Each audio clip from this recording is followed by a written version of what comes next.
Meanwhile, Israel is vowing to retaliate against Iran after Tehran's weekend drone and missile attack. Israeli Prime Minister Benjamin Netanyahu's war cabinet is expected to meet today for more discussions on its retaliation in response. But Iranian President Raisi is warning that any action against Iranian interests will be met with a, quote, severe, widespread, and painful response.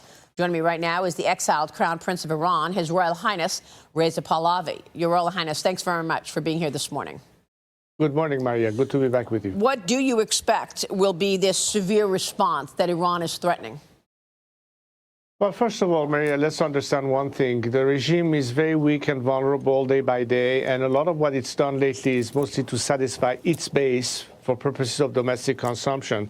When you come to think of it, we have a situation where Iranians today are facing official 45% inflation. Our currency has been devalued to up to 10,000 what it was at the time of the revolution.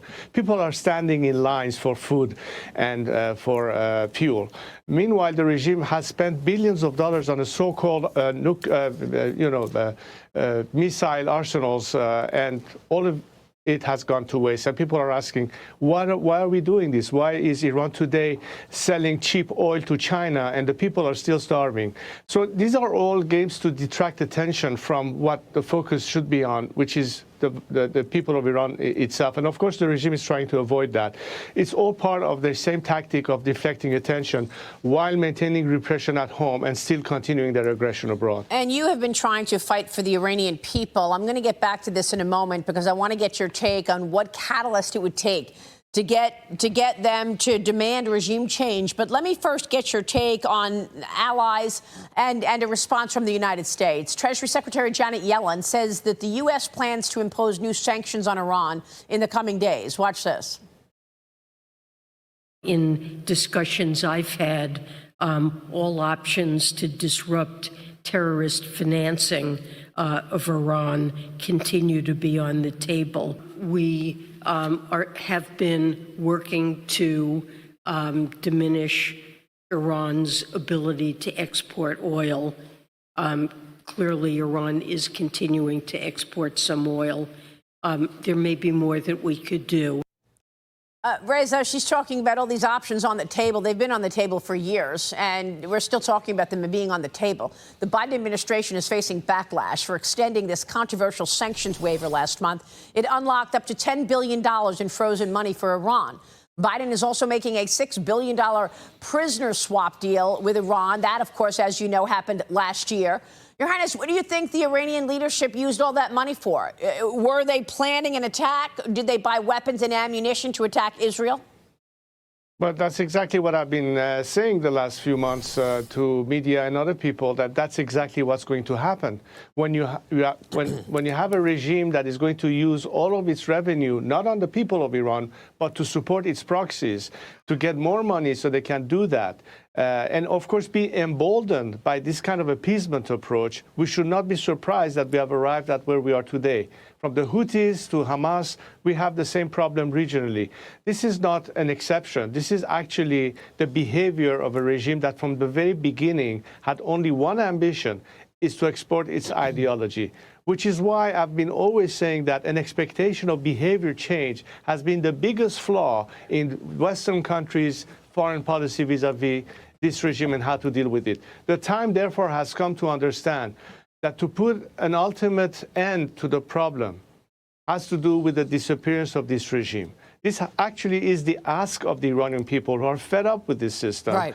And I believe that by bringing additional pressure, it will facilitate that process of change.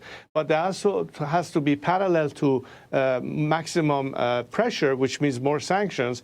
There also has to be a parallel policy of maximum support to the people of Iran. You really need the U.S. then to work with the people of Iran. I mean, look, let's talk about the path forward, because you want to tap into the people. What do you believe will be the catalyst that is needed, if not this? Because, look, we've talked before. Women stood up. They rose up after the murder of a wonderful young woman.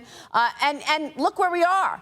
they're still facing this incredible pushback and domination from the regime. So is there a catalyst that you see that is needed to encourage the people of Iran to stand up, to begin a countrywide demand for regime change? Well, the demand is already there, but how do we get to that point? I think there are three basic and important components.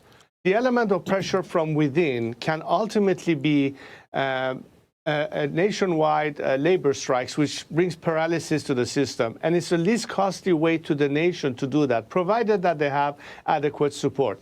This is where the foreign component comes in.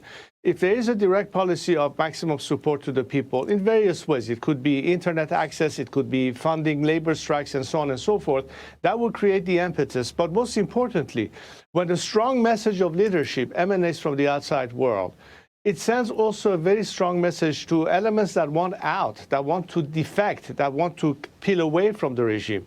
They need to have hope that beyond this regime, it's going to be a stable scenario. We're not talking about crisis. We're not talking about anarchy.